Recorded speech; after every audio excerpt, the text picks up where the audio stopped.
We pitched on Shark Tank in 2018. We were asking for $1 million for 10% of the company.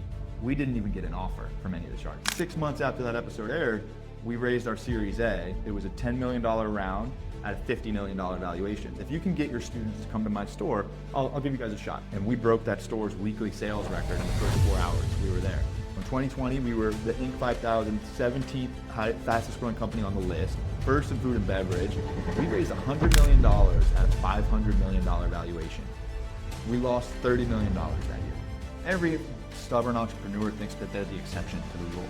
It truly takes a decade to build a business. You get kicked out of Whole Foods, you get in Whole Foods, you hire people, you fire people, and this is the roller coaster that nobody sees. And that, I think, is the story of entrepreneurship. Welcome back to the Mentor Pass YouTube channel. We're here for round 2. Once again, I'm here with another great Austin, Texas entrepreneur in the CPG scene. I'm very excited to introduce a good friend of mine, Jimmy DeCicco. Jimmy is, first I'd say just an overall great guy. A little personal story. I don't know if I've told Jimmy this myself, but Jimmy and his brothers are actually one of the reasons I moved to Austin. Because when I started evaluating my own life, I said, I want to become wealthy, I want to become healthy, and I want to become happy.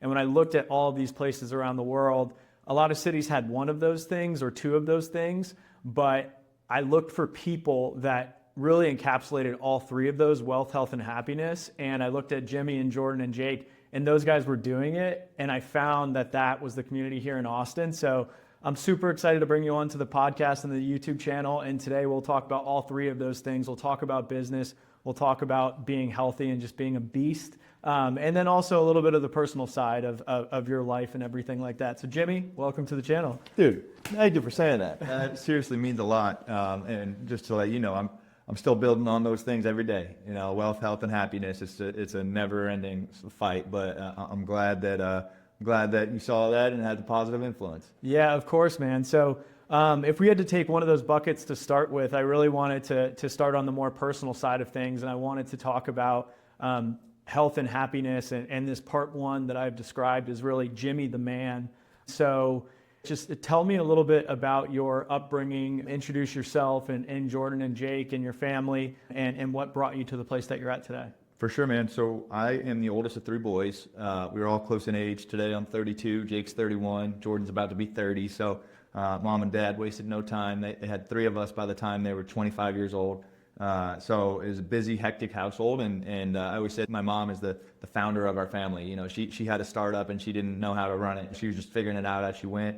And both of my parents were college athletes. So we grew up in a very competitive household. We were athletic. We were always involved in sports, and I think that is what drove us. Our parents really gave us lessons that we could bring on and off the field. And I'll never forget, my dad dropped us off at our first football practice, and he said to us, "Be the first person to the water cooler." And I'm like, "What do you mean? Like, I want to score touchdowns and I want to get the first down." He's like, "You're going to hustle on and off the field." And that lesson, he was like, make a statement, lead by example, show your teammates that there is no lollygagging, and the way that you do anything is the way that you do everything. And similarly, my mom would drop us off at school, like kindergarten, and say, "Boys, go kick today's ass." And we're like, "Let's go, Mom." So like that was it. It was always chasing, always competing, but in a way where we brought others with us. And I think those lessons carried through college. We all played sports in college. And that's how we approached the business when we started Super Coffee back in 2015. Amazing, amazing. So if you look at everything that you've done in your life and where you're at today, and the achievements that you've achieved, what would you say are really the principles that underlie that? And I was talking to Nick G from Truff before this to prepare, and I know you and Nick know each other really well. And we just started riffing, and we recognized that you have a very strong mindset and a really kind of tenacious mentality. And so when you're in those tough moments of life and business and athletics, whether it's pushing for a marathon PR or getting yourself across the finish line at High Rocks, or pushing Super Coffee up the hill, what are the principles that really underlie that work ethic, that discipline, and what's that mental talk when you're in the tough parts of the grind? Yeah, in the pain cave. I I think there's guys like David Goggins that preach this stuff a lot better than I can, but once you get tired, you're only 30% of the way there, and I think pushing things to the limit, like we always joke, like we're sprinting a marathon, and everybody says, slow down, boys, it's a marathon, like you have to pace yourself. And we're like, can we sprint this thing? And I think when it starts to hurt, like you can really dig deep and push through. The mental talk is really just don't stop, don't quit, and that is, sports taught us that, whether you're trying to set a PR in the weight room or on the track running a mile or a marathon for that matter. And in business, that really matters. The difference between sports and business is a football game is 60 minutes, and a play is 4 seconds. Business is a decade. And so I think really having that tenacity over an extended period of time, but also the resilience to outlast others matters a lot, and we've worked out together. Like when we're running the hill and we're on the 5th rep, it's last rep, best rep, and we ran the first 4 fast, that 5th rep needs to be our fastest. And I think that's the mentality that separates people. And then when you run hills for fun, the hills on the race are where you pass other people, right? And like when shit gets hard, that's when you kind of dig deep and pass other people. So and it's not that everything's competitive, but I think that it's the way you train, the way you live is what carries over to business as well. So you were very fortunate that you grew up in this house that everything was competitive, it sounds like. For people that maybe weren't as fortunate to get those lessons when they were young and be born and bred that way, do you think that this type of mentality is something that can be developed and something that can be trained? Obviously it's in your DNA a little bit, but talk to me a little bit as you've seen other people and you've seen people that have gone on to become incredible performers. Is this something that's often just like from day one, or is this a mentality and a mindset that can be developed? I think it can certainly be developed and conditioned. You have to do the hard stuff. I think getting started is the hard part. And for a lot of former athletes who are now out of shape, like the first 2 weeks is the hardest. And I think once you push through that, you realize that you start to make progress. It's amazing how we adapt so quickly to difficult circumstances. But it's also what we know, and our approach is not the right approach for everybody. Like there's people who didn't grow up in a life in sports, and they're more thoughtful, they're more tactical, have more of a surgical approach. My approach is brute force. If there's a wall, I'm going to run through it. And I know people who are much smarter than me, and they're like, if there's a wall, I'm going to place a piece of dynamite here, I'm going to take a chisel over here, and I'm going to slowly get through this wall. I'm like banging my head on it, So I think you can definitely learn it, and I don't think it's the only way. Mm-hmm, mm-hmm. Another subject I wanted to talk to you about, Jimmy, is partnership. You are very fortunate that you grew up so close to your 2 younger brothers, and you got to teach them everything that they know. Obviously, they learned it all from you. But you have this incredible partnership with your 2 brothers, and then you also have another really amazing partnership that I'll just say that I admire, and that's with your fiance, Allison. And she, just like you, is a beast in athletics. She's super smart, and you guys have such an amazing and beautiful relationship. So on the personal side of things, like I said, we'll talk about money and business and everything like that. What has that relationship been like for you? How did you meet someone like that? And what's kind of your advice for someone that's trying to develop a really strong partnership with their lifelong partner? Yeah, man. And like everybody, I dated, I failed, I tried things, and I just realized there was a point in my late 20s where I'm like, I'm probably better off alone. I don't want to compromise. I don't want a partner that I'm not aligned with. I don't want to fight. I don't want divorce. I think a lot of people settle for just to be in a relationship. So I fully resigned myself to I'm going to do this thing solo. And that's when I met Allison. And I think you attract the energy you put out into the world. And we say in business all the time, you're never going to get lucky sitting at home on the couch. The girl of your dreams is not going to walk through the door and find you. And Allison and I met, we did a triathlon in Austin, Texas, didn't know each other, didn't even meet at the race, but we both posted on our stories that we did this race. And a mutual friend who knew both of us from different parts of our lives saw that and was like, oh my God, you guys are both in Austin, you're similar people, you need to meet each other. And that's how it happened. But I didn't want to sign up for that race, and I almost didn't. But I was like, let's do it. It's going to be hard. I suck at swimming, I suck at riding a bike, let's do this thing. So I think put yourself out there at things that interest you and maybe even things that scare you, And that's where you're going to attract people who put forth that same energy. And Allison and I, we push each other. We say step for step. She actually beat me in that race. So we've always had a great rivalry, and we support each other. I think that's the most important thing. Like, it's not competitive at home. Like, I want her to be so successful, and she's there cheering me on, right? And if somebody's saying something bad behind my back, she's stepping up and defending me. Like, it's family, it's loyalty, and it's built over time. We've been together for 4 years now. And with my brothers, it's a very similar thing. Like, at the end of the day, the most important thing is our relationship and our friendship as brothers. The business has its ups and downs, and it can either work and we can make a lot of money, or it can't and we'll lose a lot of money. But at the end of the day, we are going to be brothers and best friends and be stronger from this experience. The last thing I'll say about partnership generally is, in the case of the brothers, like, people always say, I could never work with my family. I'd kill my sister. I'd kill my brothers. Roles need to be very clear. We always talk about roles, goals, and authority. If the three of us were trying to be the CEO, we'd kill each other. Jake is the life of the party. He's the middle brother, carefree, easygoing. He can win over every room. He's our sales guy. Like, that dude can sell snow to an Eskimo, or whatever the saying is. Jordan is the tinkerer, the innovator, the operator. He became our chief operating officer. He's our founder. And I was always like the money guy, the fundraising guy. Because I was the oldest brother, I maybe exuded the most responsibility or sort of fiduciary responsibility, if you will. And I became the CEO because I was the one out dealing with investors. But we knew our lanes, and we respected them, and we talked about them. There was never any question of who was responsible for what. Incredible.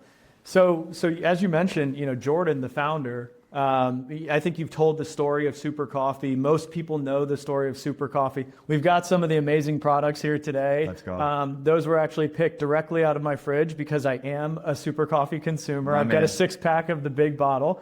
So Jordan started this thing in his dorm room. You guys all played football. I know that Jake, one of the most amazing things about Jake, which some people may not know, I don't know how you don't know this fact, but Jake is the all-time leading receiver in terms of catches at Georgetown. So Jake, phenomenal guy, still holds the record at Georgetown.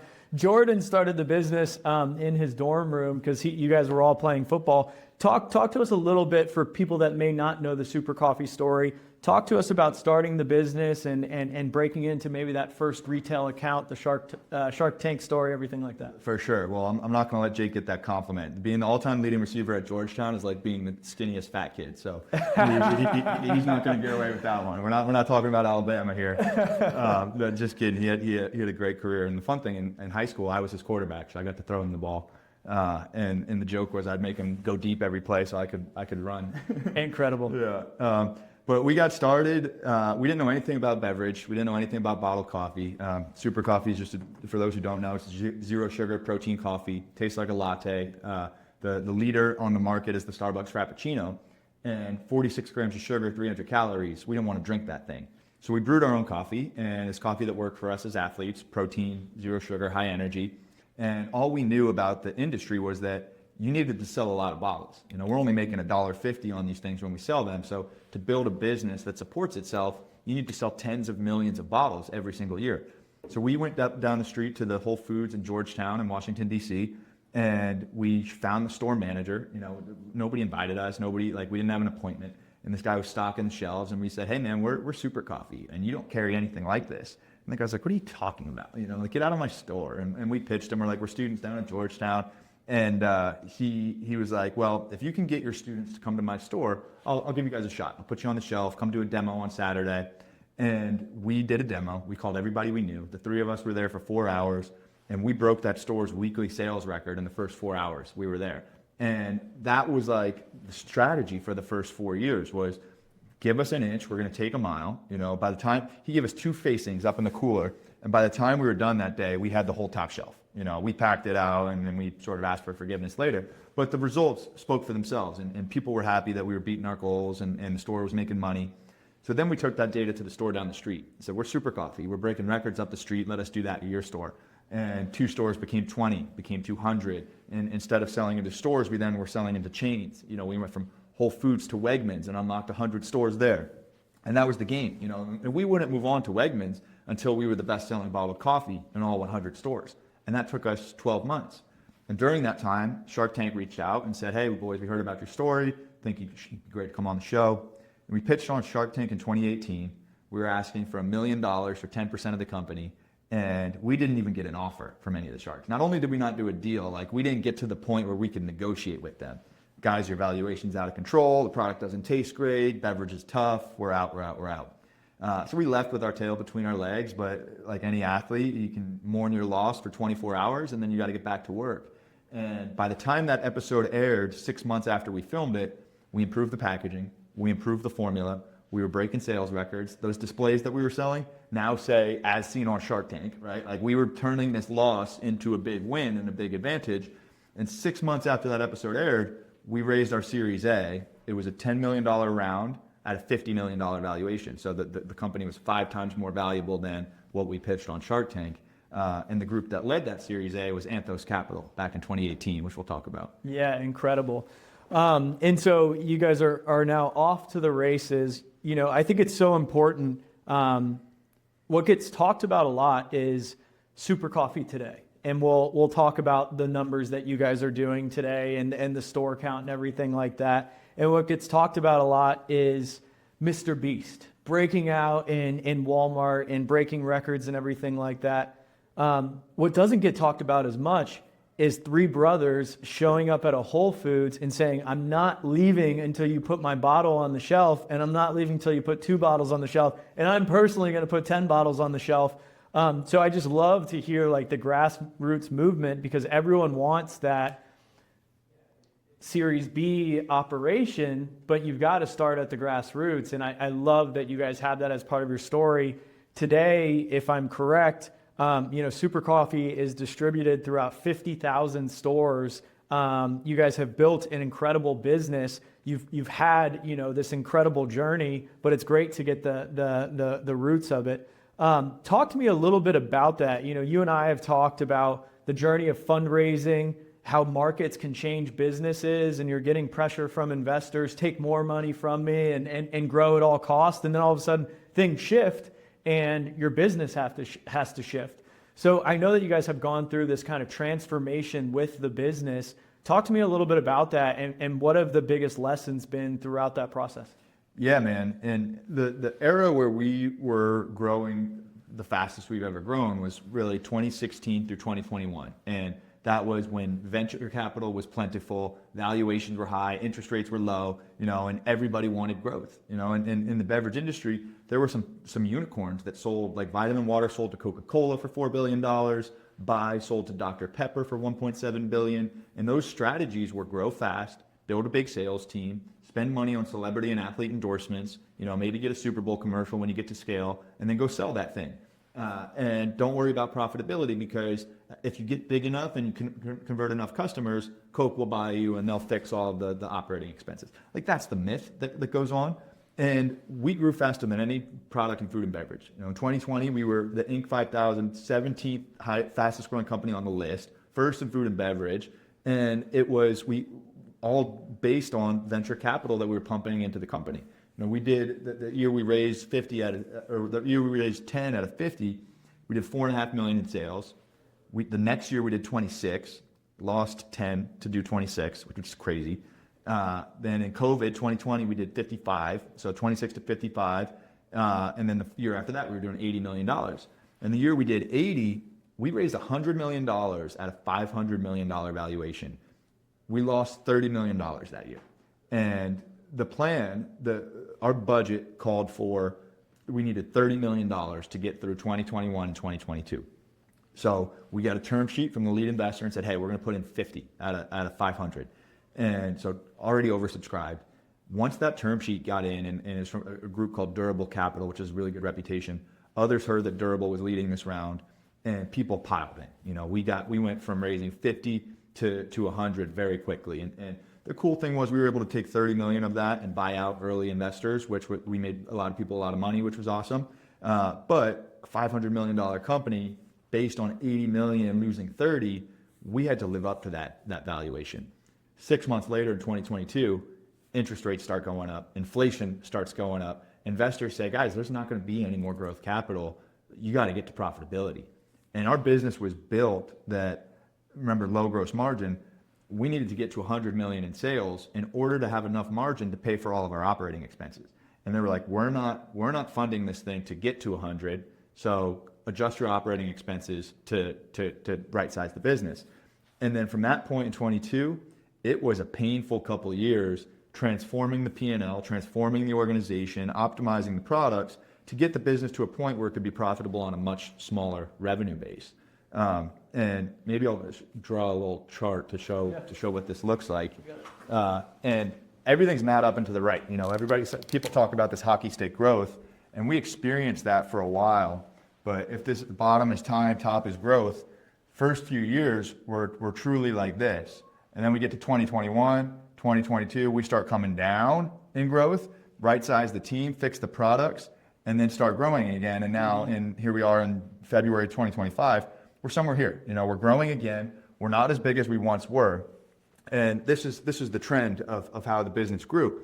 But what people don't see in this arc, this is, first of all, a 10-year arc, right? 2015 here to 2025. It truly takes a decade to build a business. But every single day and week, this is the roller coaster. Yeah. You know, you get on Shark Tank, you get kicked out of Whole Foods, you get in Whole Foods, you know, you hire people, you fire people. And this is the roller coaster that nobody sees.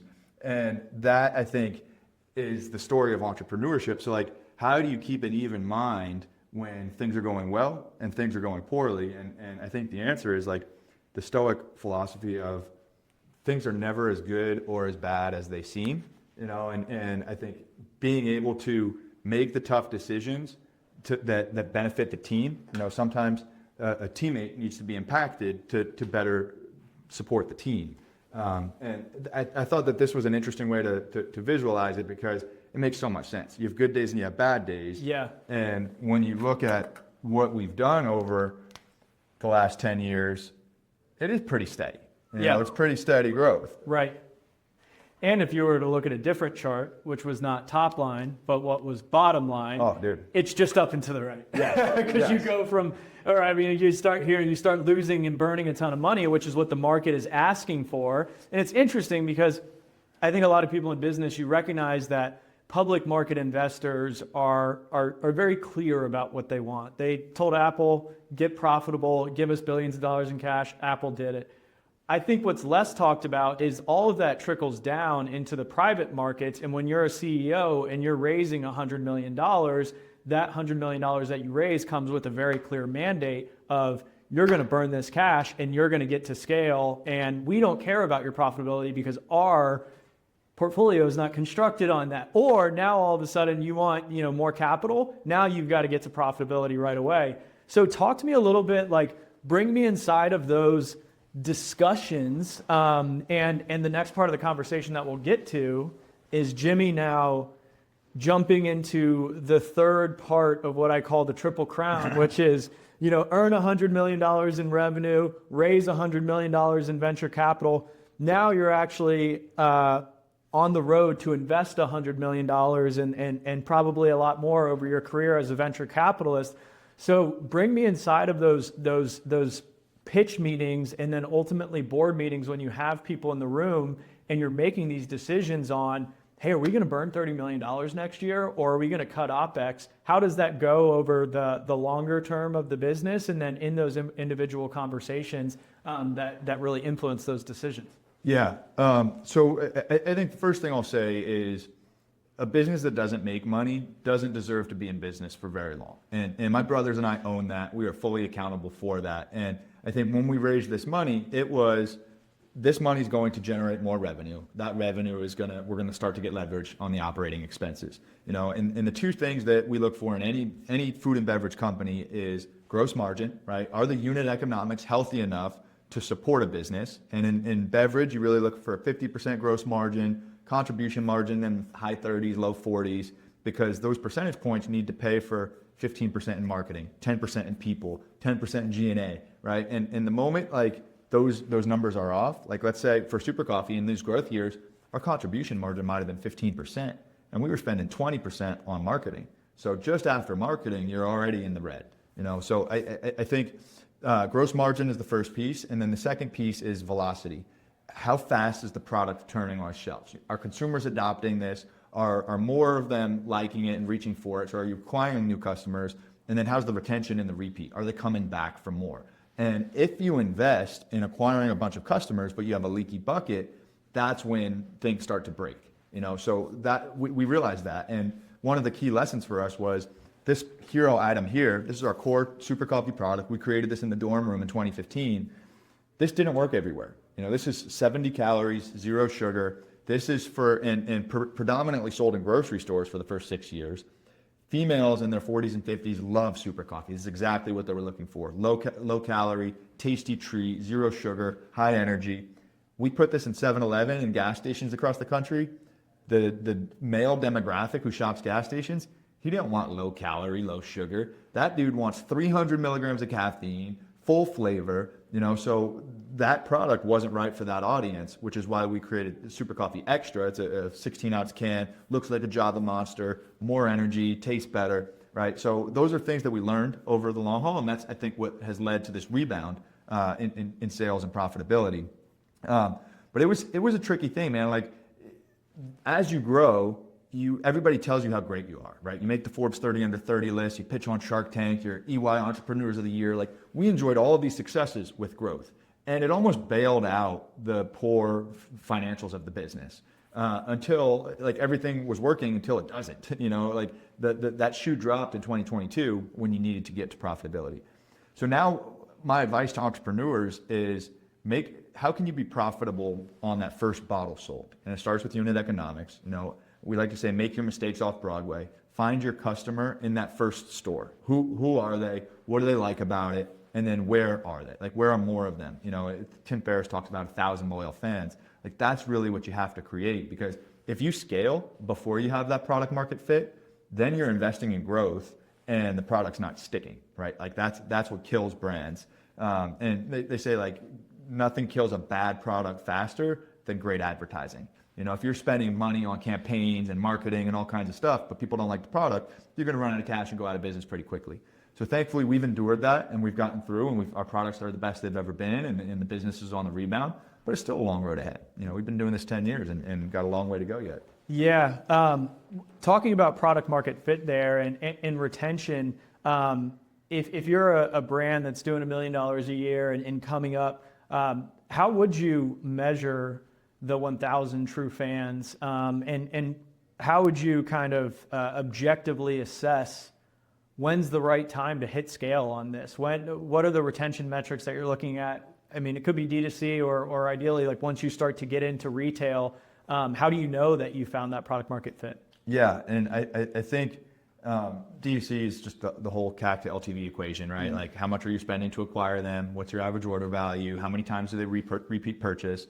It's very important for a young entrepreneur or first-time founder to get out of their sort of ecosystem, right? To get out of that echo chamber of mom and dad and friends saying, "Oh, I'm so proud of you. This is so awesome," right? Because if you only talk to people who admire you, you're going to think you're great, and you're going to miss that aftertaste that might be turning people off. So I think when we first launched on Amazon, we would get like a 1-star review. Every 5 reviews would be 1 star, and I would like create a pseudonym and reply like, "Fuck you, your coffee sucks. My coffee doesn't suck," and you have to resist that urge. Instead, reach out to that person and be like, "Hey, let's chat. What didn't you like about this?" Or on the flip side of that is the stranger you've never heard of in Iowa who just bought 5 cases for the second time this week. What do they like about this, right? And it's truly, there is no data that you can look at in a Shopify portal. It's picking up the phone and spending time with your customers. And in retail, you can do that from behind the demo table. Like, you'll learn pretty quickly if you have a problem with flavor, if 4 out of 10 people are spitting it out back in the cup. And that was the case with the early super coffee flavors. Stevia was polarizing, people who might be used to sugar, right? So we knew we had to improve the formula. But by spending time, and I don't think there's a moment where you're like, okay, I'm ready now. I got those 1,000 people.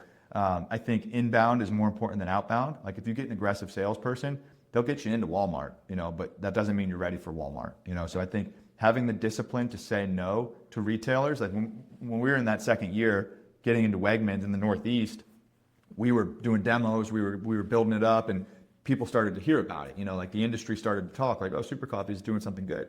So Ralph's, a retailer in Southern California, reached out and said, hey guys, we heard about Super Coffee at Wegmans. We'd love to launch in 200 stores. And we said no. That would have doubled our business. And we said no because we didn't have the resources to support it the same way we were supporting Wegmans. So I think have the discipline to say no, inch wide, mile deep. It's a fatal flaw when I see a company that is early on selling in Florida, Texas, New York, California. You just can't go deep enough in all of those places early enough. That's a really, really valuable insight and lesson. And I think something that hopefully, I'm telling you, listen to this man. Don't figure it out on your own, because it's something that I'm sure it's a hard lesson learned for a lot of people. And you get a PO that says we're going to double your business. I can't imagine the amount of discipline that it takes to say no to that. And so it's a really important. Let me hit that real quick, just because like what you said, we didn't listen, right? Like I tell people all the time, like, stories don't scare founders, and everybody's like, hey guys, don't raise too much money at too high a valuation. If there's a down round, common shares are going to get screwed. And every stubborn entrepreneur thinks that they're the exception to the rule. Like the world's not going to change. We're going to beat this. We're going to look at how much we're growing. We're going to continue to grow that way, right? So I think don't be the fool that has to make the mistake that others before you have made. And the same is true of like selling your products. There's not a playbook because the game changes every year, but you don't need to reinvent the wheel. There's fundamentals and there's stuff that works for every company in your industry. Be great at the basics before you start to innovate and reinvent how you go to market. Yeah, absolutely. And so now you've stepped into this role. I believe you're still involved at Super Coffee, I think leading the board and some other things. You can correct me if I'm wrong, but you've stepped into this role where you're now in the investment landscape. And as you mentioned earlier, Anthos led your Series A. Relationship was so great. They love Jimmy so much that you're over there full time now as part of that team.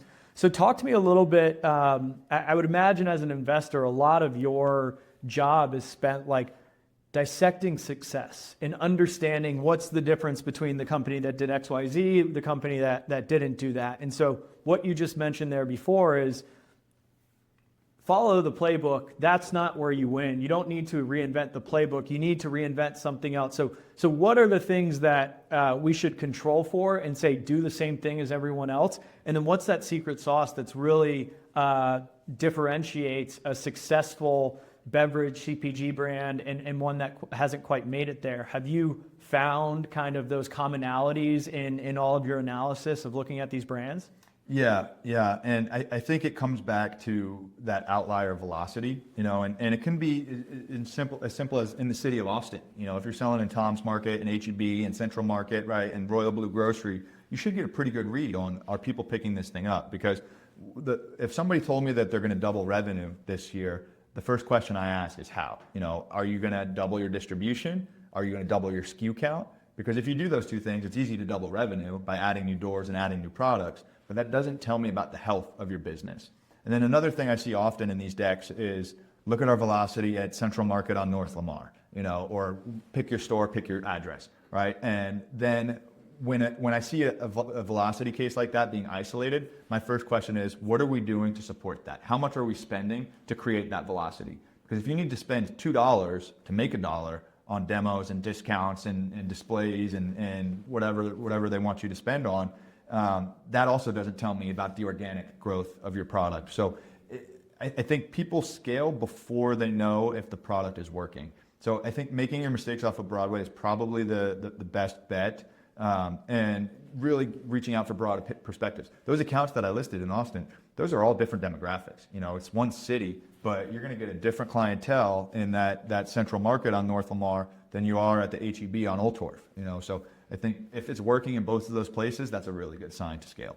Okay. And are there any benchmarks in terms of velocity? You probably know this. I don't have a CPG brand myself. I talk a lot about CPG, but what is that benchmark that you're trying to hit in terms of, is it revenue per square foot, or how do you think about, hey, this is a good number, now we can move on to trying to expand doors? Yeah, so it's relative for each category. You know, a good coffee velocity may be a bad water velocity. So understand what success looks like in your category, and your category manager or your buyer will have that threshold. Like Super Coffee, I need you at 5 units per week, per store, per SKU. You know, and that's their baseline. Everybody gives cuts of data. You know, sometimes, like if you ask HEB, they might give you a cut of their internal data, but you can subscribe to data from Spins or Nielsen or Circana, anything like this. Sponsor the show. Yeah, exactly, please. And look at the velocities of the leader in your category, and you split it up into quartiles. So if the leader is selling 40 units per store per week, and the worst group in the category is selling 1 unit per store per week, you know that 20 units is halfway, right? So anything above that is second or first quartile. And that's where you want to live. You know, if you're down in the fourth or third or fourth quartile in velocity, that tells me you got something to fix with either your price, your packaging, your formula. You know, something's off, and any single one of those things can be changed. You might have the perfect liquid, but it's in the wrong package, right? Or it's the wrong price. So I think figuring those things out is really important, but it's different for every category. You know, like I see Greg from Bloom, his energy velocities are off the charts, but coffee, that threshold's not as high for coffee. Right. So I think what we've started dissecting is kind of what I think of as the anatomy of retail. And there's everything from what goes on the outside of the package to what goes on the inside of the package to how it gets merchandised. Are you on an end cap, or where are you located? So if we were to like build this out into a bit of a hierarchy, could you kind of draw this? I don't know if you want to go into packaging design as the most important thing and how you kind of present your value proposition. And I'm sure you guys have gone through 1,000,001 iterations on no, it should say protein, no, it should say whatever.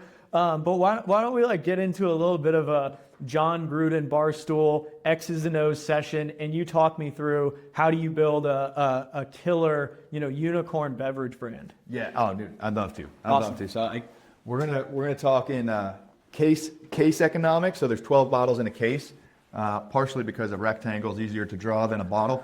But everything we do, we think about case economics. So here is a 12-pack of Super Coffee, call it SC, and we sell this to a distributor, let's say for $20. Over here is our money, $20. It costs us, let's say it costs us $10 to make a case, right?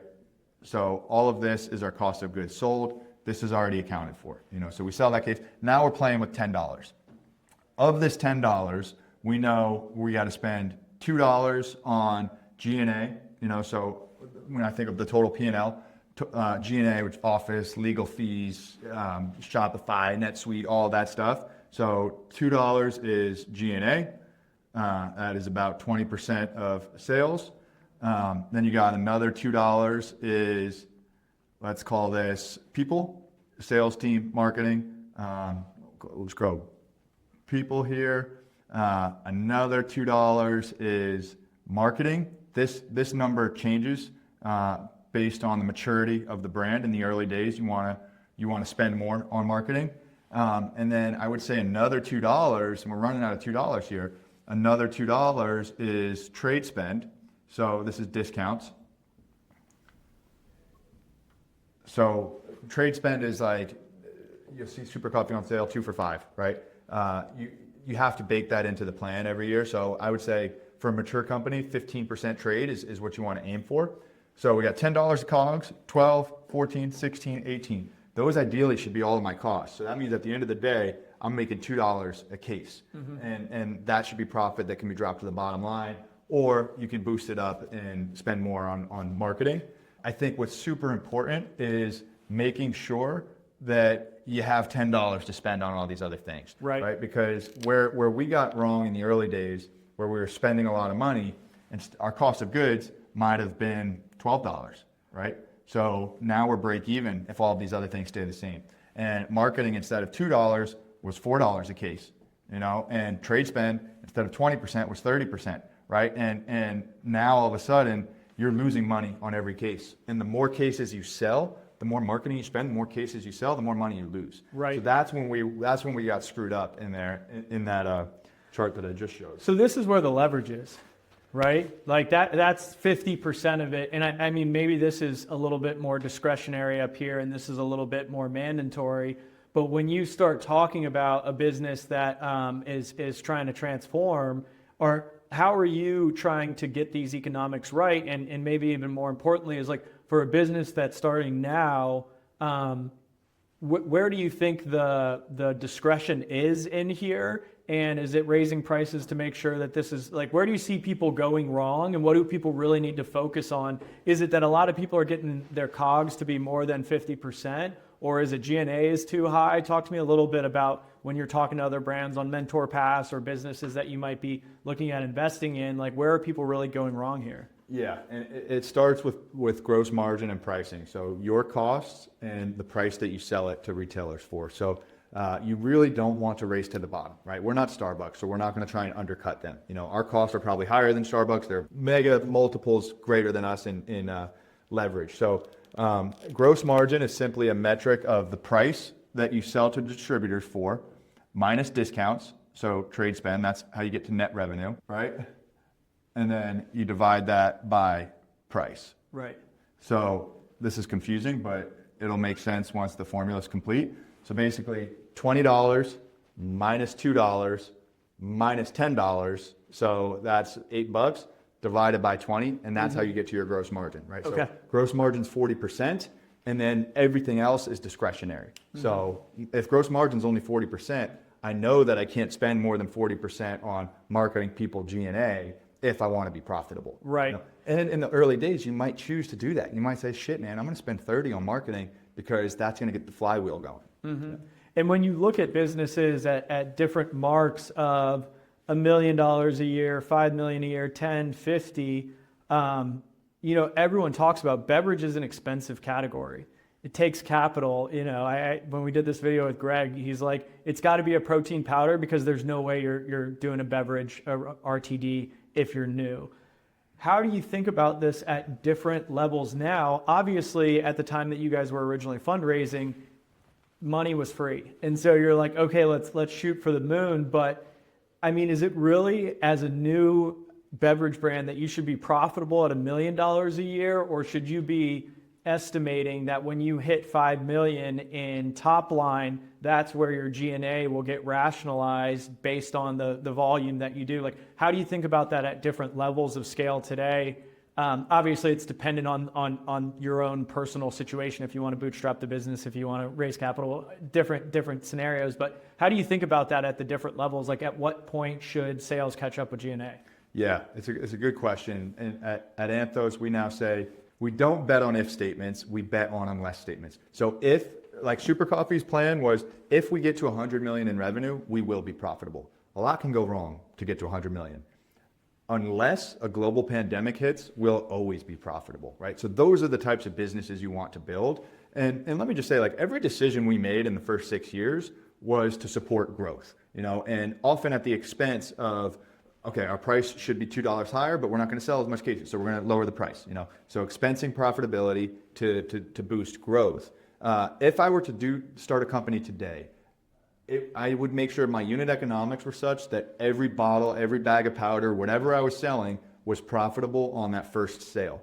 And to me, the dream business, like the American dream for me right now, is getting to 10 million in sales, 1 to 2 million in EBITDA, own 100% of the company, right? The challenge with that is that's a lifestyle brand, right? Like Coke's not going to buy that for $1 billion someday, but it's a very different strategy. It's a slower growth strategy, and it's a very different business than a venture-backed beverage brand that needs to generate returns for its investors. Yeah. Incredible, man. So I think we understand the economics. We understand the product. I think the next thing to do is to understand the store. So I've got a crazy proposition. I think we get out of the office. Let's go over to this beautiful new H-E-B flagship store and let's walk the aisles and learn a little bit more about CPG. Let's do it, man. We always say there's no customers in the office. Awesome. Let's go.